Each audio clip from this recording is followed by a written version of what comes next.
ചോദ്യങ്ങൾ ചോദിക്കാം.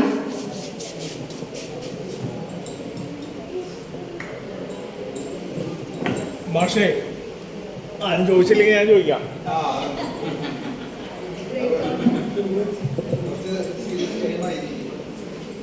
ഇല്ല, കവിതകൾ എഴുതുന്ന മാഷ് നാടകവും എഴുതിയിട്ടുണ്ട്.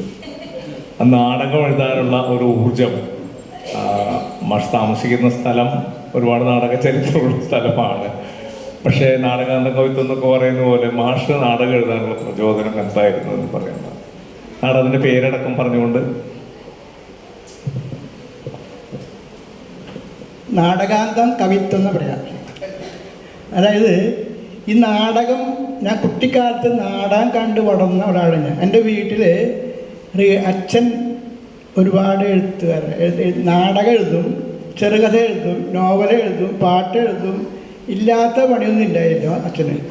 അപ്പോൾ ഞാൻ എൻ്റെ വീട് ഇങ്ങനെ ഒരുപാട് പാട്ടുകൾ കേട്ടിട്ടും ഒക്കെ വളർന്ന ബാല്യമാണ്. അപ്പോൾ ഈ നാടകത്തിൻ്റെ റിഹേഴ്സൽ ക്യാമ്പ് എനിക്ക് ഏറ്റവും ഇഷ്ടം. കാരണം അവിടെ ഒരുപാട് തെറ്റുകളെ കണ്ടിടുമ്പോൾ തിരുത്തലും അങ്ങനെയൊക്കെ. ഞാൻ എൻ്റെ വീട് നാടകത്തിൻ്റെ റിഹേഴ്സൽ ക്യാമ്പായിരുന്നു. അച്ഛൻ സ്കൂളിൽ മാഷായിരുന്നു. ആനിവേഴ്സറിക്ക് നാടകം വേണമെന്ന് പറയുമ്പോൾ നാടകം എഴുതും. ആ നാടകം കടിച്ചിട്ട് വിജയിക്കുമ്പോൾ അത് പുസ്തകമാക്കും.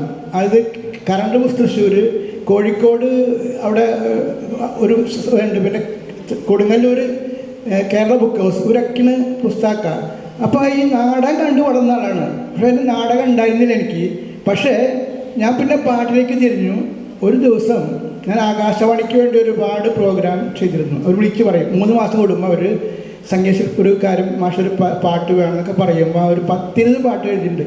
ഒരു ദിവസം എനിക്ക് ഫോൺ വരണം, ഒരു റേഡിയോ നാടകം വേണം. ഈ ടാഗോറിൻ്റെ ശതാബ്ദിയാണ്ടെന്ന്, ടാഗോറിൻ്റെ ഒരു കാബൂളിവാല എന്ന ഇതിനൊരു നാടകമാക്കിയിട്ടതാണ്. അപ്പോൾ ഞാൻ പറഞ്ഞു എനിക്ക് അത് പരിചയമില്ല, നാടകക്കാരല്ല ഞാൻ. അപ്പോൾ പറഞ്ഞു ഇല്ല മാഷക്ക് പറ്റും എന്ന് പറഞ്ഞപ്പോൾ ഞാൻ ഉദ്ദേശിച്ചാൽ ബാങ്കിൽ ജോലി ചെയ്യുന്ന 4 ദിവസം ലീവ് എടുത്തിട്ട് കാബൂളിവാല കൊണ്ട് പഠിച്ചു. പഠിച്ചിട്ട് അപ്പോൾ ഈ രംഗത്തല്ല പറയും, ഈ റേഡിയോ എന്ന് പറയുമ്പോൾ ശബ്ദം കൊണ്ട് രംഗം മാറണം അല്ലേ? അപ്പോൾ എങ്ങനെ ട്രിക്ക്, അപ്പം ഇങ്ങനെ ആലോചിച്ച് ഇങ്ങനെ ശബ്ദം കൊണ്ട് രംഗം പ്രവേശിക്കുന്നു.